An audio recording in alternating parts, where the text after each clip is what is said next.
Мен алган эмесмин эч кимден акчаны. Эч кимден алган эмессиз. Эч кимден алган. Билетти өзүңүз сатып алгансыз, мамлекеттин акчасына. Билетти Тастыктап чыксак жумуштан кетесизби? тастыктап чыккыла. Жумуштан кетесиз.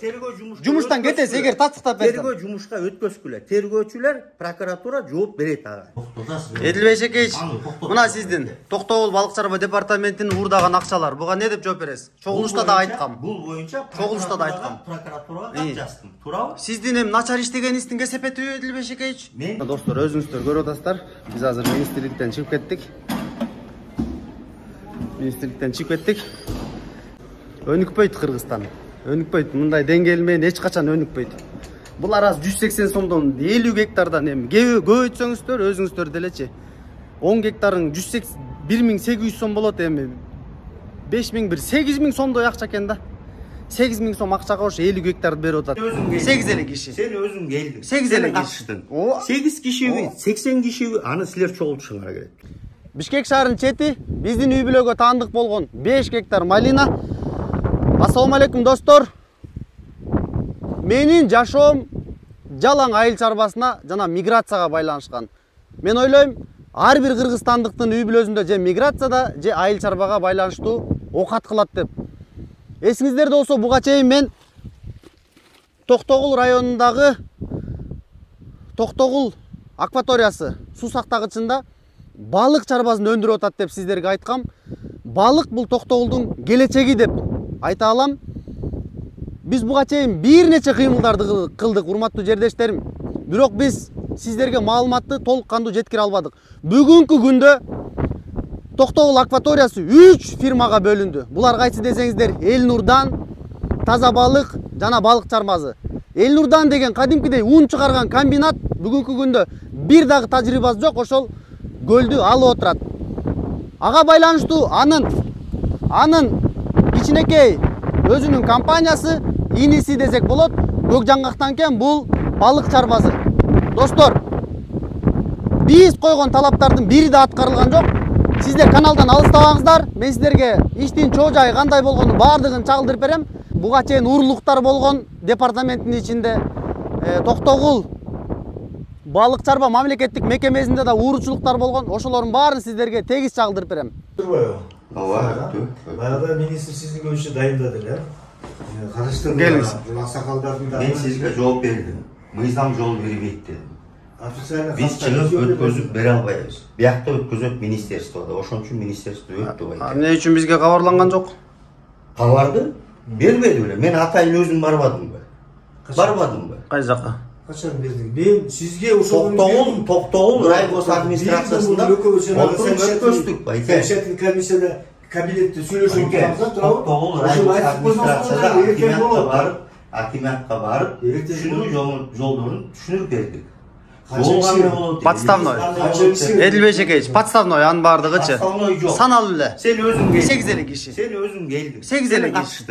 8 кишиби, 80 кишиби аны силер чогултушуңар керек. Туурабы? Жо сиз Акимат чогултуш керек. Эртерээк айтсаңыз биз чогултуп коймокпуз да. Мен акиматка айттым. Эртерээк айтып койдуң. койдуңуз. Дагы бир жолу айтам. Силер муну токтоткула. Эмнени токтотобуз? Муну туура эмес өткөздүңөр да. Кандай туура эмес? Эл талап кое алабызбы? Эреже бар, байке. Эреже негизде өткөздүк. Эреже бар деп коелду. Эми байке. Эми Токтогулдун элин кызыкчылыгын биз бир жолу угуп койбойсуңар. Байке, мен уктум. Сиз Токтогул элдин атынан келдиңиз. Айттыңыз, мына мен айттым деп. Эрежесин айтып бердик, жобосун. Мыйзам жол бергенге болот, бергенге болбойт деп. Мыйзам деген эл үчүн иштейби? Туура байке, туура. Бирок мен мыйзамды аткарганга кыла албайм. Мен аткарышым керек мыйзамды. Жок, эми мындай да. Байке, Мен сизге түшүндүрүп бергем, кандай жерде? Мен деле сизге түшүндүрүп бердим. Кандай жерде эч укпадыңар. Эми өзүңөрдөн көргүлө. Байке, коркпаңыз. Сизде эч ким корккан жок, Эдилбек Эшекеевич. Азыр айттыңыз. Өзүңөр билгиледи. Сиз коркутуп атасыз. Корккан жок. Сиз угрожать этип атасыз, байке.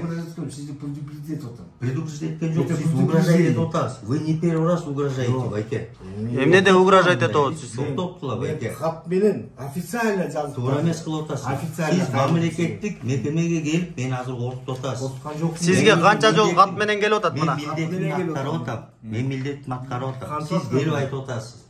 өзүңдөн көр, эми карагыла, эми байкагыла деп коркутуп атасыз. Эдилбек Эшекеевич, мына сиздин Токтогул балык чарба департаментинин уурдаган акчалар. Буга не деп жооп бересиз? Чогулушта да айткам. Бул боюнча прокуратурага кат жаздым. Туурабы? Сиздин эми начар иштегениңиздин кесепетиби Эдилбек Эшекеевич? Мен прокуратурага кат жаздым. Прокуратура иликтеп изилдеп берет. Кимиси алды, алган киши жооп берет. Жооп береби? Жооп берет. Эми мына Эдилбек Эшекеевич, мына эми бир суроомо жооп берип коюңуз меничи. Прокуратурага биз Мына жаздым. Мына сиз могул көрүп атасыз, алып атат муну. Бул турөрүзүн ушумойдон Эдилбек Эшекеевич. Мына Шаршембек деп турат могул жерде. Көрдүңүзбү? Мына Шаршембекте 20 000 сом алып атат. Неге алып атат бул? Алган киши жооп берет. Мына Шаршембектен 10 000 сом алып атат. Неге алып атат бул? Ушуга мындай жооп таап бериңизчи сиз эми жетекчи катары. Жетексиз да. Баарына жооп бересиз. Мына могул жерде турат. Так. Мына Шаршембекте 25 000 сом алып атат. Бул боюнча мени ук эми внимательно мени ук. Бул боюнча Токтогулдун райондук прокуратурадан мен расмий түрүндө кат менен кайрылдым. Азыр изилдөө тергөө жумуштары жүрүп атат. Алса, туура эмес кылса жооп берет. Кол менен кылганга мойну менен жооп берет. Жооп береби? Эми прокуратурадан сурада бар. Кат жазды беле деп. Алган киши жооп бериш керек. Эми мындай, эми мени кара. Сен дагы барып прокуратурага жаз. Жаза аласыңбы? Жок, жаза аласыңбы деп атам. Эмнени жазыш керек? Арызды. Сиздин үстүңүздөнбү? Менин үстүмө жазасың, Шаршембектин үстүнө жазасың. Жазасыңбы?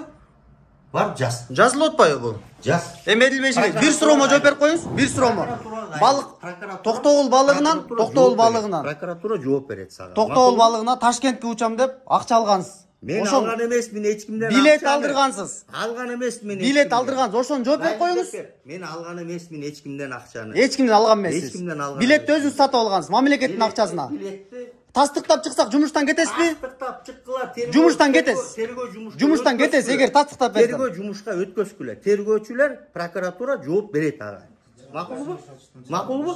Макулбу? Хорошо, эгер таап чыксам, макулбу? Жок, кармабай эле койсоңуз. Прокуратурага жаз.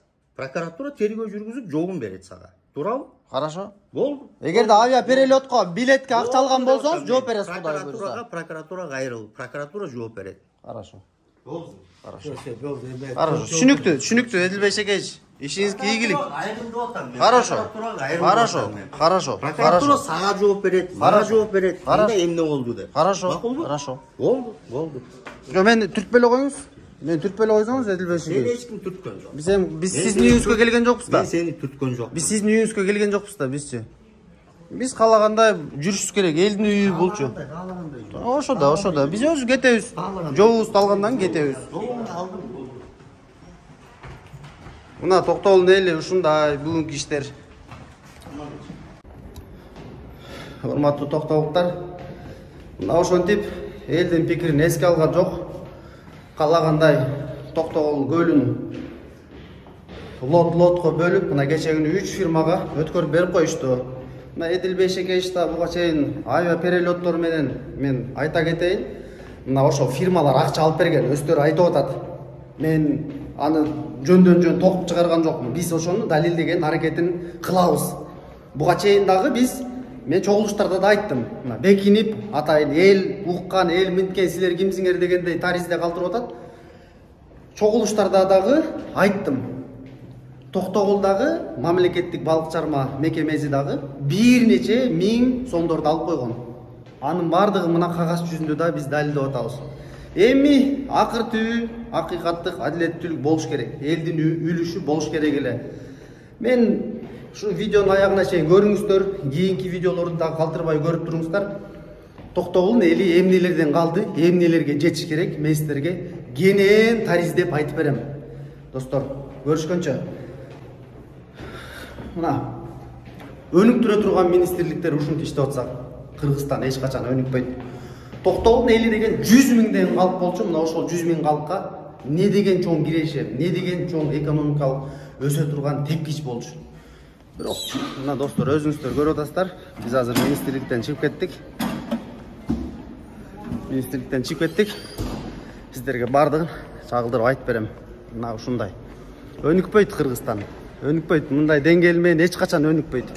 Булар аз 180 сомдон 50 гектардан эми көбөйтсөңүздөр, өзүңүздөр делечи. 10 гектарың 1800 сом болот эми. 5000 бир 8000 сомдой акча экен да. 8000 сом акчага ошо 50 гектарды берип атат. Ичинде эмне деген социалдык пакет, өнүктүрөм деген программасы жок, жөн эле берип атат, бир туугандар. Ошон үчүн билбейм эмне кылышты дагычы. Үмүттү сындырып атат булар. Эч бир мына министрлик жылына канча 23 27 миллиард сом бөлүнөт. Өнүгүүгө бир деле кадам жок. Достор, ушундай Кыргызстан билбейм, өнүкпөйм мен. Көзүм деле жетпейт ушундай жетекчилер, ушундай билбейм, мамлекетти башкарган адамдар турганда өнүкпөйт. Мына мен жада калса министрдин өзүнүн айткан сөзү бар. Токтогулда ачкан сөздөрү бар. Тим эле кыйратат экен, сонун экен деп мына азыр кеңешчисин кабыл алганын көрүңүздөр. Чыгып кет дейт. Ушундай достор.